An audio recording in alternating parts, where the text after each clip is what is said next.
অন্তর্বর্তী সরকার ১০০ দিনে বিভিন্ন মন্ত্রণালয়ের অধীনে ৮৬,২৭৭ জনের কর্মসংস্থান সৃষ্টি করা হয়েছে বলে জানিয়েছেন যুব ও ক্রীড়া উপদেষ্টা আসিফ মাহমুদ সজীব ভুঁইয়া। বলেন, আগামী ২ বছরে ৫ লাখ বেকারের জন্য কর্মসংস্থানের ব্যবস্থা করা হবে।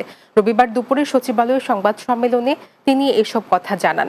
তিনি জানান, দেশে বর্তমানে বেকারের সংখ্যা ১,৮,০০,০০০। তাদের মধ্যে ২৬ লাখ হলো গ্র্যাজুয়েট বেকার। সবার কর্মসংস্থান সৃষ্টি করতে সরকার কাজ করছে। উপদেষ্টা জানান, কর্মসংস্থানের অংশ হিসেবে ট্রাফিক পুলিশের সহকারী হিসেবে কাজ করবে শিক্ষার্থীরা, যেখানে ছেলে মেয়ে উভয়েই কাজ দেবে মন্ত্রণালয়। ৫ লক্ষ ২ বছরের ১ লক্ষ্যমাত্রা নির্ধারণ করেছি, কিন্তু আমরা আশা করছি যে আমরা এর থেকে বেশি করতে পারবো এবং ভবিষ্যতে যাতে এই সংখ্যাটা আরো বৃদ্ধি করা যায় সেজন্য আমরা আরো কিছু ব্যবস্থা নেব। কিছু প্ল্যাটফর্ম আমরা যুব উন্নয়ন অধিদপ্তরে তৈরি করার পরিকল্পনা হাতে নিচ্ছি।